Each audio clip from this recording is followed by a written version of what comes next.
Здраво, драги слушатели, и добре дојдовте во уште една епизода на Femcast, подкастот за секоја жена. Денес имам задоволство мои гостинки да бидат Кате и Сара, две инспиративни млади и амбициозни девојки кои живеат во Барселона и Париз соодветно, и секоја од нив со уникатна кариера и заедничка страст кон еколошката одржливост преку нивната иницијатива Yes for Less. Ке зборуваме за нивните приказни, професионални позадини и неверојатниот пат што го одат заедно. Кате и Сара, добре дојдовте во Femcast. Здраво, Илина, драго ни е што сме тука. Наша е чест да зборуваме со тебе, те следиме подамно на Инстаграм и навистина ни е драго што можеме да си расприкажеме малку и еви другите да дознаат повеќе за нас и за оно што го правиме. И мене ми е мило што конечно успеавме да седнеме да направиме една епизода, бидејќи се договараме од малку поодамно, како што отидов јас на пауза со подкастот и нели остана тоа една година висеше можеби договорањето во воздух. Конечно ми е мило што еве сте ми гостинки во Femcast. Ајде тогаш да започнеме. Одиме кон Сара прво во Париз. Сара, дали може да ни кажеш нешто повеќе за твојот професионален пат и што те натера да се преселиш во Париз или можеби си родена таму? Да започнам, значи не сум родена тука, јас сум родена во Скопје, имам завршено во Орца Николов средно образование, а до дипломски студии на American College архитектура оделот во Скопје. Потоа за мастер студии замина во Милано со стипендија за да го продолжам образованието. И таму, значи, бев 2,5 години и од таму, за да дојдам во Париз, ме натера љубовта, можеби е клише, меѓутоа, заедно со мојот партнер, бевме подолг период на врска на далечина и на некој начин се одлучивме тоа да биде во Париз, нашиот почеток. Веќе сум тука 3 години, работам како архитект, во слободно време, ако може да се каже, сум на Yes for Less посветена, така што тоа е отприлика мојот пат. Многу убаво ова, не? Дека заради љубов нели се поместуваат и граници и не тера и да смениме и средина. Какво е живеењето во Париз? Значи, Париз е многу динамичен град и веројатно нуди и уникатно животно искуство. Како влијае градот на твојот начин на живот и работа и во што најмногу уживаш во живеењето таму? Еве, можам да направим паралела во однос на Милано и Париз, затоа што многу луѓе сметаат дека се слични градовите, нели точно е тоа дека се брзи, динамични, луѓето брзаат многу и така натаму, исто ги поврзуваат и со модата доста. Меѓутоа, тоа што еве мене ми се допаѓа во однос на Париз е тоа што има неверојатно многу изложби. Постојано се чувствувам дека имам потреба се да видам, а јас пошто сум таква лично, се ме интересира, сакам се да дознам, ми создава дури некогаш и немир на душата затоа што сакам се, нели, веднаш во еден викенд, а тоа невозможно. Исто така што ми се допаѓа што многу добро поврзан, значи од поглед на транспорт има многу линии, значи не само метро, туку и возови, и Париз се смета како град од 15 минути, што значи тоа дека не сите живеат во Париз, туку живеат и во околните градови и со помош на овој брз транспорт луѓето може да дојдат од една точка А до Б до 15 минути. Така, например, еве јас лично за себе можам да кажам, живеам многу блиску, значи да не речам, пошто Париз има 5 круга, јас живеам во третиот круг и стигнувам на работа за помалку од половина час поради овој јавен превоз. Претходно живеев во Париз 1, тоа е баш во центарот, и постојано користев велосипед. Тоа е уште еден позитивен момент, што има многу добри патеки, нешто што мораме да го научиме, нели, еве и за Скопје, и за другите градови во Македонија. Во Париз никогаш не биле сметани да бидат направени овие велосипедски патеки, меѓутоа со текот на време, нели, како поминувале годините, исто така и за време на ковид, многу патеки што биле, нели, односно многу патишта за автомобили ги пренамениле во велосипедски, така што тоа доста ми се допаѓа. Во Милано, на пример, не е во до тој степен развиена мрежата, меѓутоа се работи полека. Исто можам да кажам, она што го работам, бидејќи сменив 2 фирми, прво бев баш во фирма Еколошка Ептен за архитектура, каде што имавме цели состаноци дали едно дрво да биде пресечено или не, значи на вистина се става приоритет на зеленилото, а моментално работам во друга компанија исто за архитектура, каде што овој пат многу се фокусираме, значи, на техничките решенија.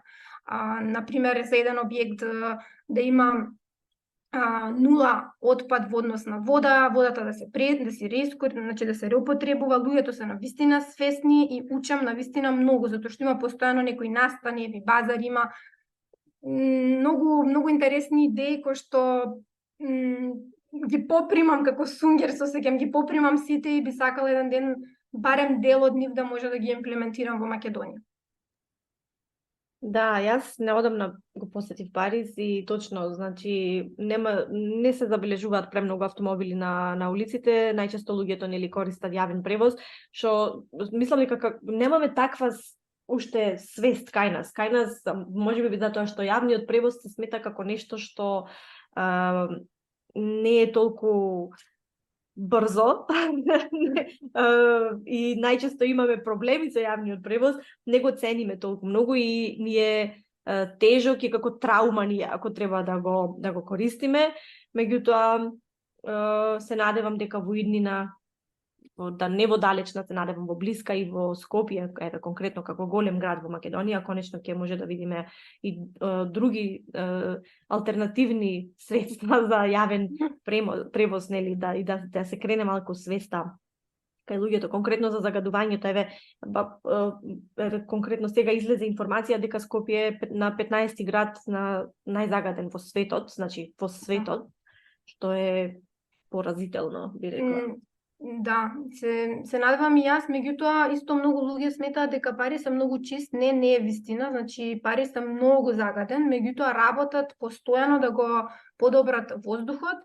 И нешто што многу ми се допадна е што сега за Олимписките игри до година што ќе бидат, поради таков голем настан, многу, значи, се чистат и не само улиците, туку и реката Сена, значи се со специјални филтери навистина се инвестира. Така што знам дека Скопје е избран за град на културата во 2028, ако не се лажам, така што ова ние, според мене, добра мотивација да го исчистиме, колку што можеме да работиме на вистина Скопје да стане еден зелен, убав, хуман град. Точно, така, да, многу убаво ова го кажа, да биде еден поттик Скопје да заличи конечно на една светска убава метропола. Токму на време за 2028. Имаме време, Има време, има многу за што да се работи. Мислам дека е добар поттик, затоа што, пак ќе кажам, ни Париз не е нешто кузне колку чист. Меѓутоа, ова им беше поттик за да направат нешто. Така, но меѓутоа е и милионски град, многу поголем од Скопје, да не заборавиме. Убава паралела направи за твоето образование и твојата професија, да се префрлиме малку на образованието, тука, што ти беше инспирација за твоето образование, токму архитектурата, да продолжиш да студираш и да работиш како архитект, дури и во странство, што е навистина за поздрав, и што влијаеше на твојот професионален избор? Пред се, значи, што како мала многу сакав да цртам куки, да цртам згради, болници. Навистина ме интересираше како просториите каде што се движиме функционираат. И потоа, нели, во подоцнечните години, со самото цртање, со самата креативност, ми се пробудува идеи како ние каде живееме, односно каде ние се движиме. Го гледав постојано градот, значи во било кој град каде што шетав, бидејќи често патував со моите родители и роднини, ми се појавуваше желба да дознам зошто тој објект е баш на таа локација и зошто баш така изгледа, зошто не избрале друга боја или друг материјал и така натаму. И веројатно тоа ми создаде некоја, да речам, некоја желба да почнам да се занимавам со ова. И уште се сеќавам, мајка ми има раскажувано дека како мала во сите ресторани каде што сме оделе, прво нешто што сум одела во сум одела во WC-то за да ги видам плочките и да видам дали одговараат во однос на ресторанот. Не знам зашто сум го правила тоа на околу 7-8 години, не ми е јасно, ама ете уште од тогаш значи имало нешто во мене што не го гледала само надворешниот простор, него и внатрешниот простор, така што така ми си има некако родено желбата. Многу интересно ова, значи од дете како ни остануваат тие соништа и убаво е што ете ти си имала и поттик и поддршка од родителите, тоа го негувале најверојатно во тебе, го виделе дека имаш и талент, значи за архитектура јас секогаш велам дека мора да се има и талент, бидејќи не секој знае да црта. Моите свекор и свекрва двајцата се архитекти и можам да да разберам, значи и мојот сопруг некако има наследено тоа. Мислам дека наследно е тоа да знаеш да црташ, таквите аспекти, би рекла. Еве, бидејќи живееш во Париз, дали има доста интересна архитектура? Те инспирира ли таа архитектура таму и како би ја споредила со архитектурата во Македонија и во Милано, каде што си била на диплома?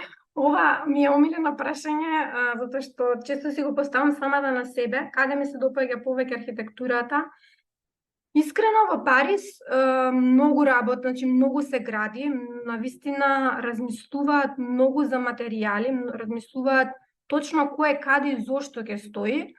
Во Милано е малку повеќе дизајнерски, значи повеќе да изгледа убаво, сега не можам, нели, ова е мое лично мислење, нормално секој различно го гледа, меѓутоа еве конкретно во Милано мојот омилен архитект што е Стефано Боери со зелените згради, тоа ми е значи животна желба некогаш да го направам во Македонија, значи да има зелена зграда која што ќе биде одржлива, која што значи нема да има само 3 дрвца, него на вистина тоа ќе биде еден жив екосистем.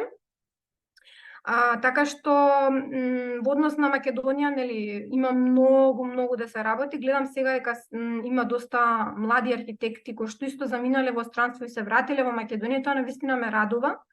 Јас лично не се осеќам спремна да го направам тој чекор, затоа што сакам сепак пред се да се дообразувам, да донаучам, да станам сениор архитект, значи да имам барем 10 или 15 години искуство, да можам да направам нешто како што треба, затоа што сметам дека јас лично сум джуниор, значи работам веќе 3,5 години, така што имам уште многу да учам за да можам да направам и нешто свое. Меѓутоа во иднина дефинитивно станува таа желба да доприносам за градот кој што ми дал многу и од каде што доаѓам. Фала ти многу за овие одговори. Многу ми е мило што така размислуваш, затоа што многумина кои што се одселуваат надвор од Македонија не размислуваат да се вратат назад. Сара, ти благодарам за одговорите на личните прашања. Ќе се вратиме подоцна кога ќе дискутираме за вашата иницијатива Yes for Less. Сега би сакала малку да се префрлам кај Кате. Кате, тебе животот те одведе во Барселона. Може ли да споделиш со нашите слушатели малку за твојот професионален пат и како те доведе до денешната точка? Да, вака, имаме некои делови што се поклопуваат со приказната на Сара. Јас исто така завршив во гимназија Орце Николов. Бевме една генерација разлика со Сара, уствари таму се запознавме, меѓутоа нашето пријателство се разви понатака во една студентска организација БЕСТ и потоа се запишав на Технолошко-металуршкиот факултет на смер неорганско инженерство и заштита на животна средина. Сега, јас бев повеќе заинтересирана за делот заштита на животна средина, меѓутоа на смерот бевме 10 души, немаше доволно кадар за да се покрие и темата на заштита на животна средина. И уствари кога завршив факултет, некако, мислам, преку целото образование тие 4 години, знаев дека сакам да одам да се дообразувам во странство на таа тема, бидејќи во Македонија нема друг факултет, освен на електро и машински, што има обновливи извори на енергија. Всушност нема смер каде што може да се изучуваат теми поврзани со одржливост и строго заштита на животна средина. И така најдов една double degree master програма, каде што првата година беше во Краков, втората година беше во Лисабон. Меѓутоа, за последниот семестар имав опција да изберам дали сакам да останам во Лисабон да ја пишувам магистерската или да одам во некој трет град и повторно изборот за да одам во Барселона беше поради љубов. Уствари, мојот сегашен партнер е од Барселона, тогаш бевме во врска на далечина и решив ајде да одам, нели, да ја правам магистерската таму и нели за да бидеме заедно. Тоа беше супер одлука и потоа останав таму да барам работа. Да, првата работа не ми беше под струка, меѓутоа, ајде да не раскажувам сега баш на широко, пред една година дадов отказ. Идејата беше да ја направиме веб страната со Yes for Less и потоа јас да си барам работа по струка, меѓутоа еве сум се уште целосно посветена на Yes for Less. Така што иако не сме се уште нели доволно развиени за да може да си покриваме плати за двете, навистина верувам и Сара верува во идејата и моментално тоа е моето примарно занимање, да речем. Значи, љубовта навистина придвижува граници. Да. Многу интересна паралела направи помеѓу двете ваши приказни. Значи, двете сте заминале за образование, конкретно првично од Македонија, па сте останале надвор за љубов. Навистина романтично. Па, ајде кажи ми, Кате, живеењето подалеку од родната земја може да биде едно трансформативно искуство, веќе што ти спомна на кратко, меѓутоа ајде малку подолго. Како твојот престој во Барселона влијаеше на твојот поглед кон светот и Македонија конкретно, и лично и професионално? Ова е многу интересно прашање, што нели секако година во година одговорот се менува. Јас исто, мислам, кога се планирав да се преселам од Македонија, некако во тој момент, не знам, многу ми беше тесно, си викав, леле, пак на истите места ќе излагам, истите луѓе ќе ги гледам, некако, мислам, покрај образованието, ко да ми требаше да видам некое поголемо место, да имам повеќе можности општо, ете да речеме за излагање и за правење нешта и слично. 5 години подоцна, сега сум во малце поинаква ситуација, сега всушност планирам да се преселам назад во Македонија и некако, да речам, изморена сум од Барселона, затоа што, нели, мислам, градот има многу да понуди, дур си млад и дур може да го издржиш тоа темпо, значи постојано, како Париз нешто слично, има журки, настани, едно друго, значи може секој ден ако сакаш да правиш нешто различно, меѓутоа сега сум во некој момент кога, не знам, еве сум фокусирана на развивање на Yes for Less и ми треба да сум во некое помирно место и сега баш онака периодов сум као леле, скроз би сакала да живеам во Скопје, да можам да си излезам со другарка онака на 15 минути што живееме во близина, да не треба да фаќам метро за пола сат да се видам со некој, во малскиот кафич и слично.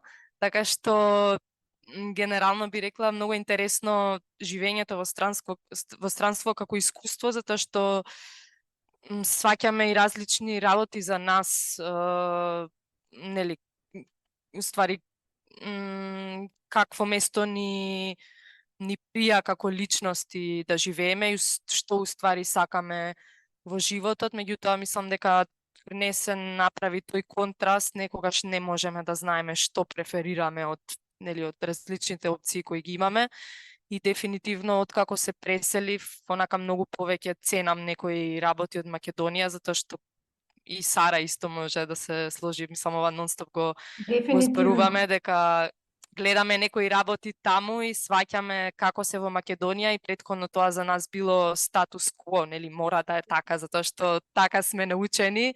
Меѓутоа кога ќе видиш дека друга култура го прави различно, иако еве нели со шпанците и со италијанците сите викаат, па да, скоро исти сме, меѓутоа не сме исти. Мислам, има разлика, иако може разликата е помала измеѓу швеѓани и македонци, меѓутоа пак има разлика, така што не знам, многу интересно искуство и баш еве јас се прашувам како ќе заврши затоа што сум во некој транзицијски период и не знам што ќе се случи баш наредната година. Да, па интересно е, мислам дека вие сте првите личности кои што вака направиле една убава паралела на тоа што значи да се замине од Македонија, да се живее надвор и желбата да сакаш да се вратиш назад, значи посебно откако ќе ги искусиш тие други култури и кога ќе сватиш како што кажа ти дека можеби дел од нив ти одговара, меѓутоа голем дел не ти одговара, ти имаш некоја носталгија кон она познатото што си го имал цел живот. Јас само да додам, извини, Елина, сакам да додам, ова можеби за сите мајки да се обратиме. Обично сите велат, кога ќе имам деца, сакам да живеам надвор од Македонија. Јас и Кате го велиме обратното. Кога ќе имаме деца, сакаме да живееме во Македонија. Не сакаме да живееме у странство, каде што немаме помош од никој, каде што сме сами. Да, имаме пријатели, ама дали се вистински пријатели, мислам, можеш да ги изброиш 2-3, меѓутоа не знам, во Македонија е друго, ти си дома, ти во странство си странец и се бориш сам и ти треба да работиш и таа плата да му ја даваш на во градинка или на бебиситер или што и да, и што е тоа, мислам, или па да не работиш и да седиш по цел ден дома, мислам и тоа е окей опција. Меѓутоа да бидеш далеко од фамилијата, од роднините, од пријателите, не, фала.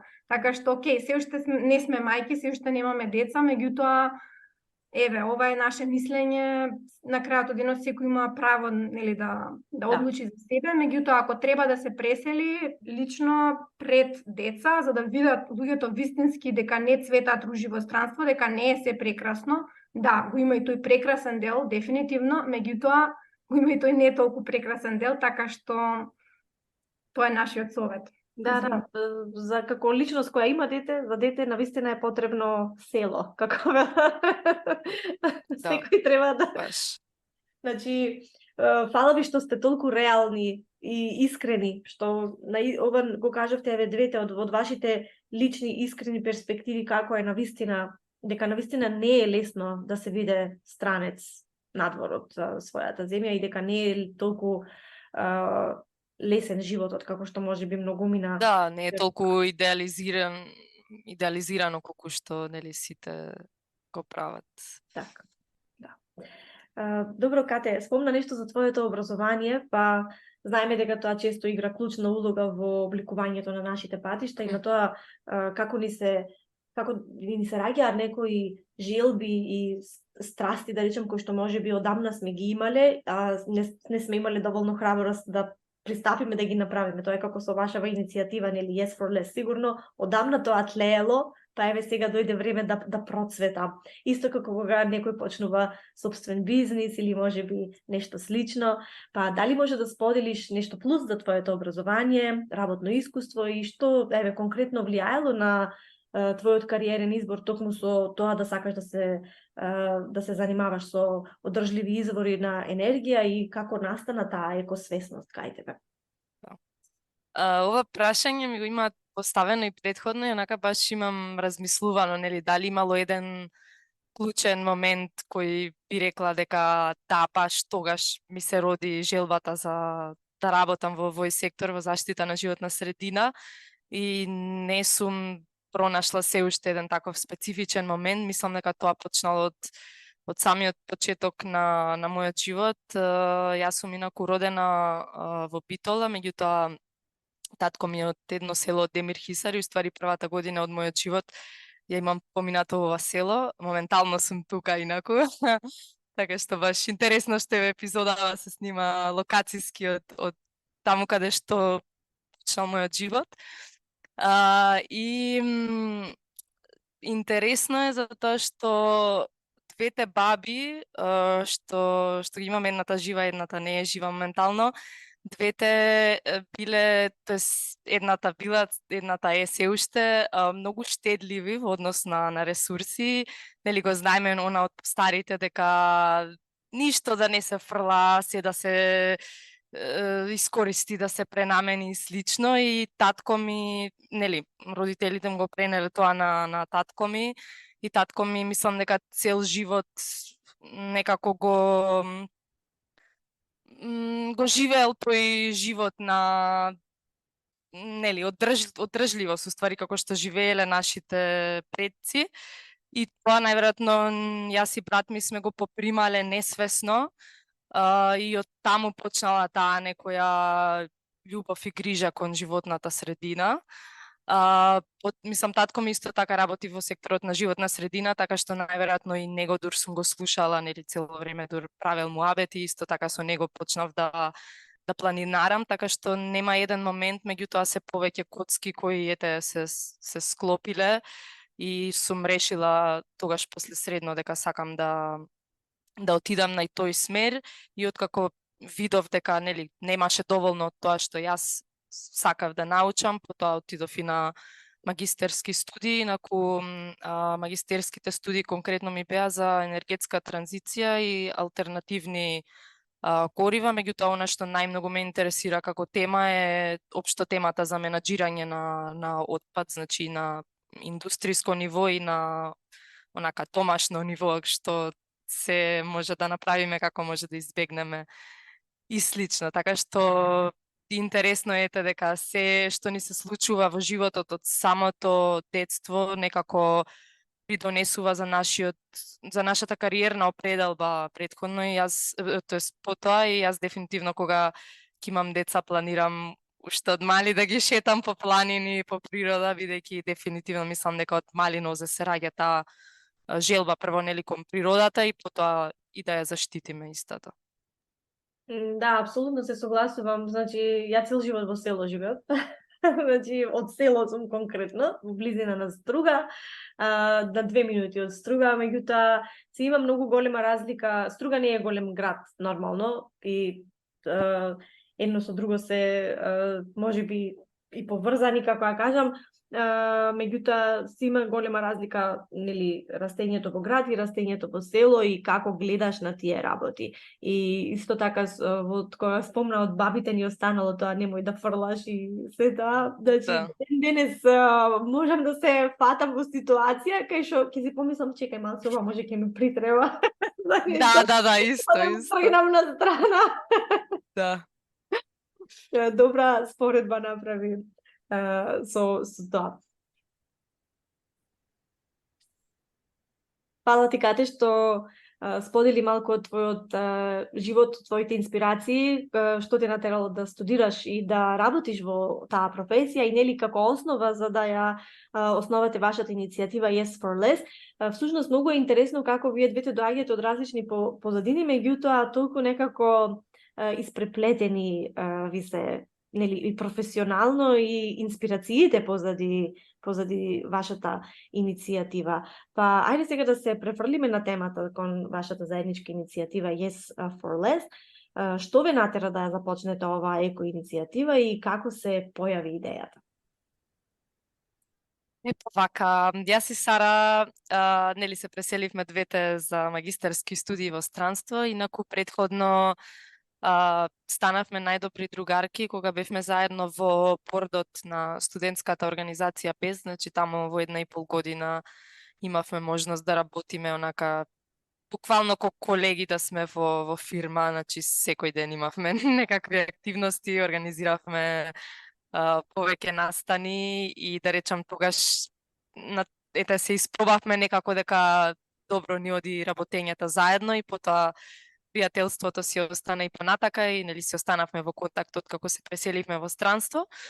И нели мислам прво со самите студии почна да ни се прошируваат знаењата на овие теми, а потоа и како што почнавме да живееме во Барселона и во Париз, почнавме да менуваме некои навики секојдневни со еколошки навики. Пример, не знам, почнавме да пазариме од Zero Waste Shops, или во странство има продавници каде што пример на кило може да купуваш ориз, леќа, граф, слично како на пазаре, уствари само да речеме малце пофенси изгледа и може да најдеш повеќе и зачини буквално на се на едно место. И како што почнавме да ги менуваме навиките, почнавме да си споделуваме меѓу себе. И види каква апликација најдов, види што постои овде, види не знам што. И некако имавме, ни се роди желба да ги споделиме тие работи што ние ги учиме и гледаме дека се можни и во Македонија, дури и покрај тоа што нема, да речеме, Zero Waste Shops конкретно. И си рековме, ајде да отвориме еден Инстаграм профил, да не ги спамаме веќе родителите и пријателите, затоа што до тогаш беше онака спамање по, нели, приватни муабети, меѓутоа тоа не беше нашата таргет публика, мислам, ние сакавме да го споделиме тоа со личности на кои можеби тоа би им било интересно и сакат да направат некои такви промени. И така пред скоро Особено, извиникате, особено што дознававме многу бизниси од Македонија и бевме, вау, види што постои. Ти текнува кога всушност си праќавме една на друга и си викаме, леле, онака живееме у странства, ги дознаваме овие бизниси од Скопје, значи навистина има луѓе што се замараат за ова. Ти текнува? Да, затоа што нели цело време се мисли као ова баш е кул, постои во странство, кај нас ништо не постои, значи тој некој муавет и уствари ние почнавме да дознаваме дека постојат и многу кул еко производи тука, меѓутоа мнозинството на луѓето не ги знаат бидејќи се мали бизниси, најчесто се мали бизниси што постојат само на социјалните медиуми. Значи профилот го отворивме пред некои 3 години во јануари сега 2024 ќе биде 3 години и во октомври истата година Сара најде на еден надпревар, една програма за социјално предприемништво од Арно, која се викаше Rise Journey. И програмата беше како да тестираш дали една идеја може да се претвори во бизнис. И кога ја видовме, бевме као, па не знам, ајде да пробаме, мислам никогаш не го започнавме ова со идеја да, нели, да прерасне во бизнис или невладина организација, меѓутоа некако ни се виде интерес на програмата и од таа програма уствари излеговме како победници и добивме 2000 евра за да ја направиме веб страната која што уствари, нели, идејата со која на крај излеговме, односно платформа што им помага на луѓето да живеат подржливо, со тоа што идејата е да се соберат сите тие зелени и одржливи бизниси од Македонија на едно место за луѓето да им се олесни да може да ги најдат сите еколошки производи и услуги таму и плюс нели едукативни содржини кои ги имаше и на почетокот и идејата е да се продолжи со нив. Така. Па нели сепак една иницијатива таква и од вашите лични искуства и сето тоа ве натерало, вашите семејства ви биле првичната инспирација, ви рекла, за да може да сте имале некој тест ран. Да, баш така беше. Фала ви многу што ги споделивте вашите почетоци околу иницијативата Yes for Less и колку сте вие всушност поврзани и вашите животни патишта и целата иницијатива како започнала. Па би рекла дека е многу фасцинантно да се види иницијатива како Yes for Less во акција. Можете ли да не информирате за напредокот или постигнувањето или на целите кои што ги постигнавте од нејзиното стартување и како сега тоа се споредува со вашите првобитни цели? Ние никогаш не го гледавме ова како една бизнис идеја. Ова започна од љубов и ќе остане така. Сигурни сме и двете, јас и Ката. Ние всушност започнавме со Инстаграм и понатаму всушност видовме дека имаме потреба да прераснеме во NGO. Заради аплицирање на грантови, соработки со други организации и слично. Во идеја ни е да прераснеме во еден социјален бизнис, меѓутоа законот за социјални предпријатија е се уште во припрема, па во моментот сме како NGO. Инаку моментално на нашата веб страна yesforless.mk имаме околу 40 бизниси кои што ние лично ги имаме избрано од околу 10 на различни градови и села, зашто ние сметаме и веруваме во децентрализација. И сите тие се различно етикетирани. Ве поканувам да ги разгледате, чисто да видите што и како има на нашата веб страна. Инаку за прв пат заедно со Кате рековме дека мораме да седнеме и да размислиме на што точно ќе се фокусираме до година, во 2024, бидејќи многу работи се случи оваа година и не знаеме на што попрво да прифатиме и на што да се фокусираме, затоа што сепак имаме едно време и се надеваме дека ќе го најдеме правиот избор на ова наше време, како нели во иднина како би можело да се доразвие идејата на Еспрлес. Да, до сега некако, да речам, пливавме во се што ќе ни дојдеше како можност. Се некако излагаше, па и ова, па тоа води кон нешто друго, па не покануваат сега последниве 6 месеци на еден, друг, трет настан. И нели секако сите можности гледаме да ги прифатиме, затоа што таму се запознаваме со нови луѓе, па таму излагаат нови можности, меѓутоа, како што кажа Сара, за прв пат сметаме дека за наредната година мора малце да избереме на кај ќе се движиме, затоа што нели пак мора да нели ќе излагаат нови можности, да знаеме барем окей, ова ќе го прифатиме, меѓутоа е за таа повисока цел. Да. Така што треба малце организација, ете, по 3 години се случи ова, инаку до сега баш се течеше некако спонтано, да речам. Меѓутоа, мислам дека имате многу големо влијание, посебно во Инстаграм светот, каде што првично започнавте.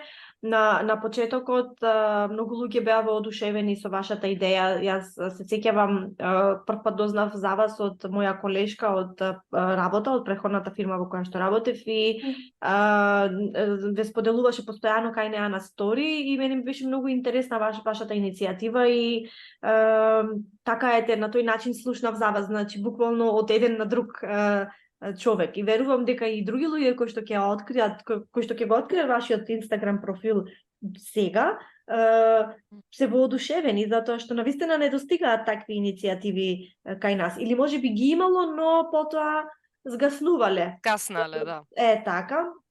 Не знам, можеби не биле доволно мотивирани и или пристапот не бил таков како што е. Мене ми се допаѓа тоа што вие сепак имате модерен пристап и се обраќате првично на помладата публика, затоа што знаете дека промената почнува од луѓето кои што се од 18 до 35 години, ако може да речам, дори да сме реални, без навреда на останатите, но таа е таргет публика.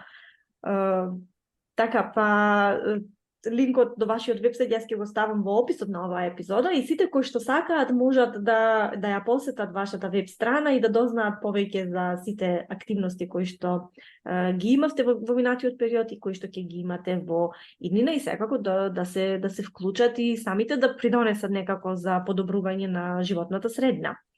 Имавте и неколку соработки кои што можеби вие сметате можеби дека не биле внимателно избрани, но јас ќе речам дека биле многу внимателно избрани и навистина беа интересни, посебно вашето интересно дарување со Прокредит банка, затоа би сакала и повеќе да слушнам, но и за вашата работилница и базар, која што се одржа неодамна со Europe House во Скопје. Ајде повеќе ве молам, споделете за слушнати и останатите наши слушатели. Да, значи, пред се благодарам многу за поддршката, или нам навистина ни значи. Ние инаку имаме навистина поддршка не само од индивидуалци, инаку имаме група на Инстаграм со околу 80 луѓе кои што секојдневно споделуваат, секојдневно пишуваат. Тоа ни се, да речем, најблискиот круг на луѓе кои што не поддржуваат и не споделуваат и не збораат и тоа е некако природно настана, да ги наречам некои green ambassadors, ама не се ни амбасадори, него тие се дел од нас, тие се дел од екозаедницата.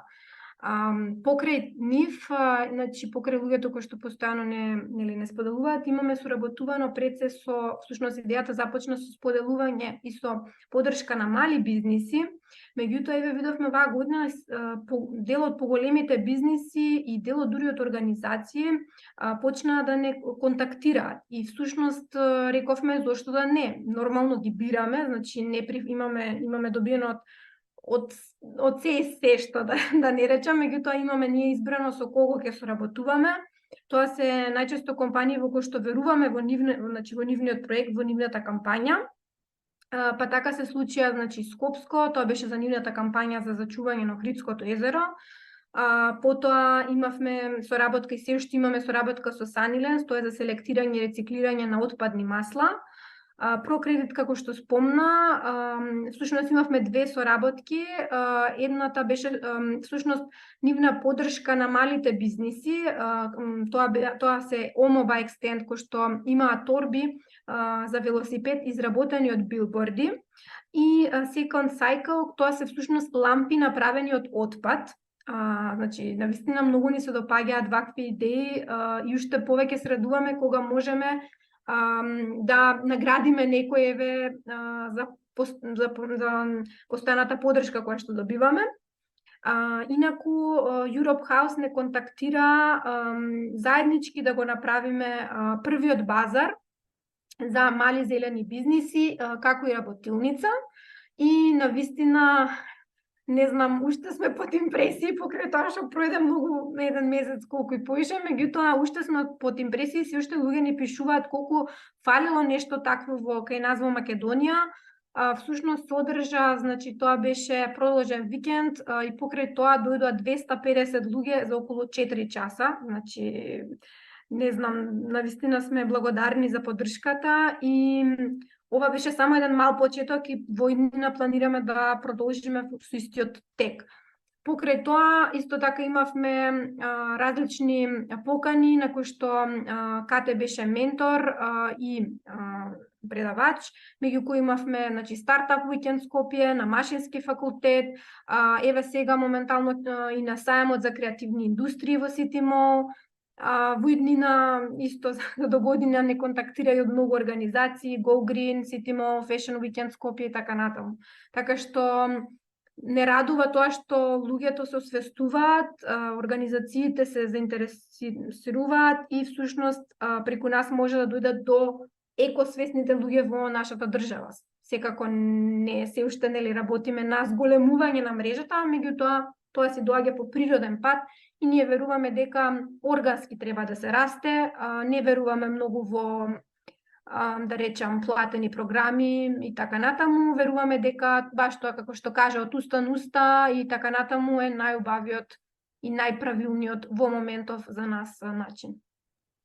Така е, се согласувам и мислам дека има многу голем број на луѓе кои што сакаат да се вклучат во вакви иницијативи, меѓутоа не успеале да ги најдат вистинските информации, можеби, или не се доволно упатени, меѓутоа со се поголемата употреба на Инстаграм и се шират овие информации, а посебно се заинтересирани, нели, ако има и некакво дарување како што имавте вие во случајот, но тоа сепак беше за добро и за корист на општото добро, би рекла.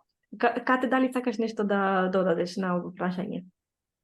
Па не, мислам дека Сара покри се. Мислам има уште многу да се зборува, еве можам да спомнам сега во петокот бев на еден настан исто од Машински факултет што се викаше Жените како двигатели кон зелена одржлива економија и таму го споделив мојот кариерен пат и работата со Yes for Less пред 50 студентки од Машински факултет, исто така и од Корчаген. И баш мило ми падна дека ако можам барем малку да влијам, да се насочат тие луѓе кон нели одржливи идеи, општо овој сектор да имаат мотивација и да видат дека може да се успее и во Македонија во овој сектор. Да, апсолутно дека може и вие сте една инспирација. Вашето влијание е видливо. Се надевам свесни сте за тоа. Јас со син ми многу често изработуваме креативни изработки од работи кои што ги имаме дома и така се случувало и неколку пати во градинка да однесам некое проектче кое што сме го изработиле. Костумот за 1 април му го изработив од картонски кутии. Значи дома што го имавме, му го направив тоа од еден цртан автомобилчето по патрол, автомобилчето на едно од кученцата му го направив и тоа беше значи апсолутна чиста детска радост, затоа што му го направив преку ноќ за еден час. Браво, браво. Да. И Со исто тоа за што имам роденденот. За роденденот ми текнува, нели му правеше неколку дена, боевте пред, значи секоја ти чест. 2 месеци.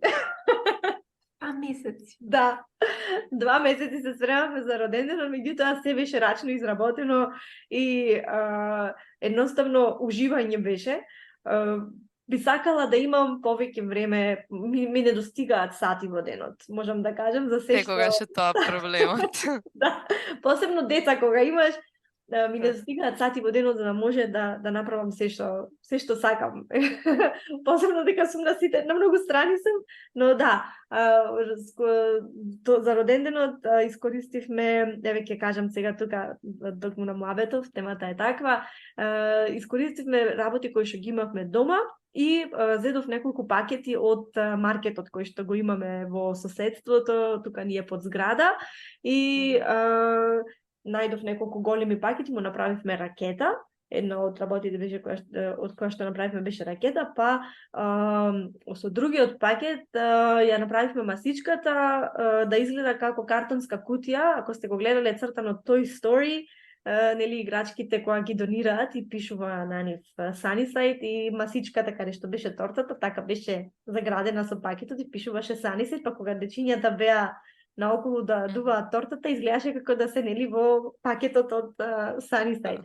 И други работи исто со маш ми заедно, значи уживам во тоа. Уживам за син ми да изработувам работи кои што... Тоа ја буди креативноста на крај, Да. така што мислам браво. Со секој детал запазен, алал да ти е на вистина. Фала ви. Фала ви.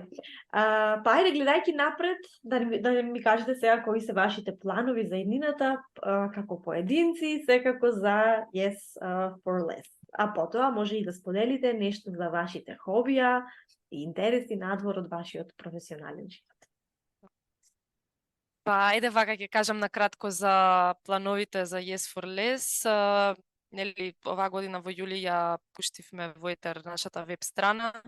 Таму имаме дел со блог статии, каде што уствари пишуваме на подолго што може да излезе на социјалните медиуми за теми поврзани со одржливост и животна средина. Меѓутоа за годинава размислуваме да имаме и свој подкаст, бидејќи дефинитивно е еден формат кој што во странство е многу популарен, а и во Македонија станува популарен и мислам дека вака преку муабет може многу повеќе да се дознае за овие теми и да се разработат отколку преку блог статии, затоа што нели мислам во модерново општество сме веќе изморени да седиме пред екран. За подкаст може нели да се излезе надвор и на прошетка и да се едуцира на вакви теми. Потоа идејата ни е да организираме повеќе физички настани, особено јас ако се преселам во Македонија, тоа ќе може да биде возможно. Зголемување и зајакнување на мрежата на зелени бизниси.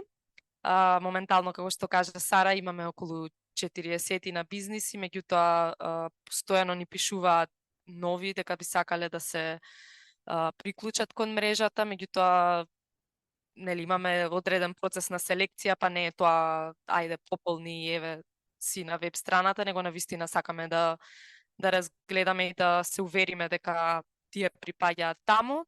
И за крај сакаме да аплицираме на грантови за да може да продолжиме со еколошката едукација што нели со која и започнавме и со поддршка на малите бизниси кои нели не секогаш имаат финансиски средства за да вложуваат во работилници и нивен развој. Меѓутоа ние сакаме доколку може со екстерна помош преку нас да им помогнеме да се доразвијат. Така. Се надевам дека се тоа што го имате замислено како цел во иднина дека ќе ви се исполни. А сега пред да завршиме, каква порака би сакале да споделите со нашите слушатели? Јас би споделила нешто вака од персонален аспект на сите кои не слушаат, значи доколку посебно со студенти и помлади луѓе кои се уште не знаат што сакаат да работат во животот или не знаат кон што да се насочат во својата кариера, би препорачала пробувајте, значи многу работи, искусете различни работи и самото тоа ќе дојде, тоа што треба да дојде, значи ова со Yes4Less, како што кажавме, воопшто не го планиравме и онака дури страв ми е да кажам некогаш дека this is my dream job, затоа што е некако too good to be true. Се уште меѓутоа излезе сосема спонтано, онака од нели пасијата што си ја имавме и од желбата за развој да се подобри нешто. Меѓутоа не можев ни да замислам дека би имала нешто свое пред 3 години некој да ми кажеше, така што не знам, се што ќе ви излезе како можност на патот, земете ја и онака верувајте дека ќе стигнете до таму каде што треба да стигнете. Јас се согласувам со Ката, дефинитивно ја делиме нели истата мисла. Може би јас да споделам еден совет во поглед, еве сега доаѓа нова година, новогодишни украси, поклони и така натаму, баш денес си китев, така што ми дојде една порака која што сакам да споделам. Пазете што купувате и размислете 2 пати, преспите, затоа што ние сите со помош на на парите како средство гласаме за некого и против некого. Секогаш гледате да изберете локални производи, луѓе кои што им е тоа пасија и од луѓе од кои што живеат од тоа, рачна изработка, доколку сте во можност секако да поддржите некого.